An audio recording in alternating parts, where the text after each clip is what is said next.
เก่งหลายสร้างแต่เรื่องดราม่าขึ้นมาเพื่อหวังเอากระแสชื่อเสียงจากเรื่องราวดราม่า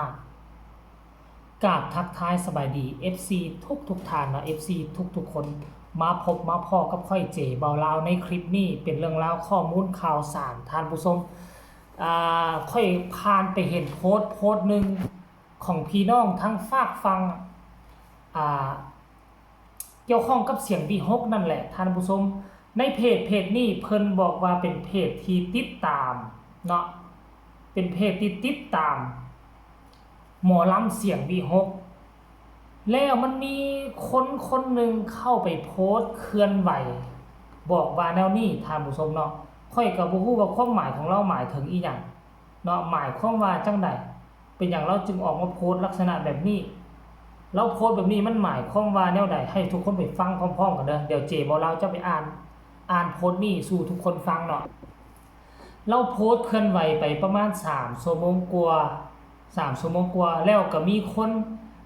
มากดแชร์อีกนะท่านผู้ชมเนาะแล้วว่าเก่งมากสร้างดราม่าขึ้นเพื่อเอากระแสชื่อเสียงจากดราม่าทำไมไม่เอากระแสจากความสามารถในธุรกิจล่ะเราก็บ่ได้ถึงวงใดวงหนึ่งแต่ว่ามีคนแชร์เข้ามาอยู่ในติดตามหมอลำเสียงวีฮกนี่เนาะหลังจากนั้น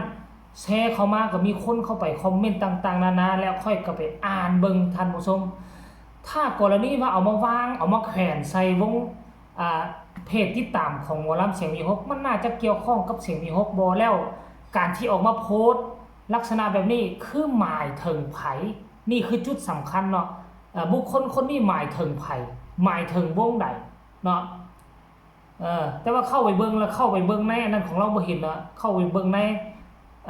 เฟซส่วนตัวเราบ่เห็นแต่ว่าเวลาเอามาโพสต์แขวนเราเห็นแล้วบัดนี้หลังจากนั้นค่อยก็ไปอ่านเบิ่งเนาะท่านผู้ชมไปอ่านเบิ่งคำตำหนิติชมคำคิดคำเห็นอยู่ในโพสต์นี้เนาะผู้แรกท่านผู้ชมให้ทุกคนวิเคราะห์นำกันว่ามันจะเกี่ยวข้องกับเสียงวีฮกบ่หรือเกี่ยวข้องกับผู้ใดกันแท้เนาะเวลาแห้งเหี่ยวบ่ช่วยกันรดน้ำยามมีดอกมีผลอยากกินน้ำเข้างึดหลายติดตามนกพงศกรมา4 ปีให้ก็เห็นดีก็เห็นพอจะดังก็มีมารสู้ๆนะลูกโอ้มันมีมารมาบุกลุกเนาะมื้อคืนเอามาไล่ไปให้นกพงศกรที่รังสิตกลับมาเข้าเบิ่งลูกสาวลูกชายแล้วใจไม่ดีว่าซั่นเด้เลยปิดโทรศัพท์นอนเป็นห่วงมากมันเกิดอีหยังขึ้นเมื่อคืนนี่คนดีพระคุ้มครองบอดนกจะดังเหมือนกับหอระฆังที่บอสสร้างไว้ค่ะกังวานมาก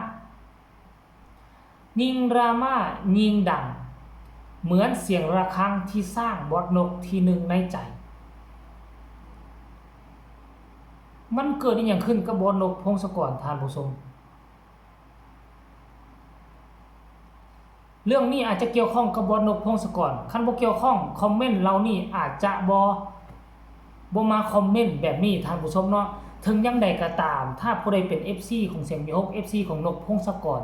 ที่ฮู้ข้อมูลข่าวสารเรื่องราวเกี่ยวกับการโพสต์นี่มันหมายความว่าจังไดมีบุคคลใดบุคคลหนึ่งบ่ที่มาแทรกแซงนกพงศกรแทรกแซงเสียงวีฮกบ่จึงออกมาโพสต์แบบนี้ท่านผู้ชมคือเจ๋เว้าลาวบ่ฮู้แท้ๆมีแม่ท่านนึงเพิ่นมาคอมเมนต์ว่าไปให้มาไล่พอนกพงศกรแล้วกลับมาแล้วมาเบิ่งโทรศัพท์สภาเห็นข่าวลือแล้วนี่ก็เลยบ่สบายใจว่าซั่นก็เลยว่านอนเข้าไปแล้วมันหมายจังไดคือเจ๋เว้าลาวบ่เห็นอีหลีบ่เห็นคลิปบ่เห็นข่าวตัวนี้บ่เห็นทั้งนกพงศกรเพิ่นเคลื่อนไหวเลยเนาะท่านผู้ชมเนาะมันเป็นข่าวอีหยังแต่ฮู้แล้วแหละการที่เขียนก็คือมีคนมาแทรกแซงมีคนมาปลุกปั่นให้มันเกิดกระแสดราม่าเกิดให้เป็นดราม่าแล้วเพื่อหวังเอากระแสดราม่าหั่นเพื่อให้โด่งให้ดังทางลัดว่าจังซั่นซะท่านผู้ชมแล้วก็มีบางคนมาคอมเมนต์ว่าตอนบ่โด่งบ่ดังบ่เห็นมีผู้ใดมาเว้าบ่เห็นมีผู้ใดมาว่าตอนเหี่ยวตอนแห้งตอนที่กำลังนกพงศกรกำลังซุบกำลังเลี้ยง กำลังบ่มเพาะอยู่บ่เห็นมีผู้ใดมาฮดน้ำช่วยกันบ้านดงบ้านดังบัดมีกระแสขึ้นมาแล้วเฮ็ดจังไดว่าอยากกินน้ำกันอยากได้น้ำกันอยากส้มไส้น้ำกันมันหมายความว่าผู้ใดพ่อแม่ของศิลปินบ่หรือว่าอ้ายน้องของศิลปินหรือว่าจังใดกันแท้เนาะท่านผู้ชมเนาะนี่เป็นข้อสงสัยเด้อถ้าผู้ใดฮู้ข้อมูลข่าวสารแบบเชิงลึกก็ช่วยกันส่งข่าวมาใต้คอมเมนต์เนาะวงการบันเทิงโดยเฉพาะคือวงการหมอลำมันมีเรื่องแบบนี้ตลอดเวลาอยู่แล้วแหละท่านผู้ชมถ้าบ่เกิดกระแสดราม่าบ่เกิดการโจมตีกันแย่งชิงศิลปินกันมันบ่เอิ้นว่าวงการบันเทิงท่านผู้ชมอันนี้ก็เป็นซีนสันตัวนึงแห่งวงการบันเทิงแต่ว่าอย่าลืมได้สิ่งใดที่เฮาปลุกเฮาสร้างสิ่งใดที่เฮาเฮ็ดมาเฮาต้องปกปักรักษาเอาไว้ให้ดีๆถ้าบ่ซั่นเด้อจักมื้อนึง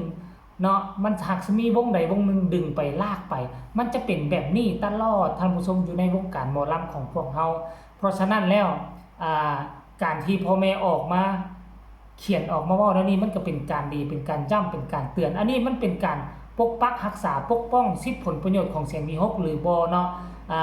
อันนี้เกี่ยวข้องกับเสียงมีฮกหรือบ่เกี่ยวข้องกับเสียงมีฮกอันนี้เจบ่ลาวก็บ่ฮู้เจบ่ลาวเพียงแต่นำเสนอตามรูปแบบมูลความจริงที่เขาเจ้าเอามาโพสต์อยู่ในเพจของคำว่าติดตามเสียงมีฮกนั่นเนาะมันอาจจะเกี่ยวข้องหรือบ่ถ้าบ่เกี่ยวข้องผู้ดูแลเพจ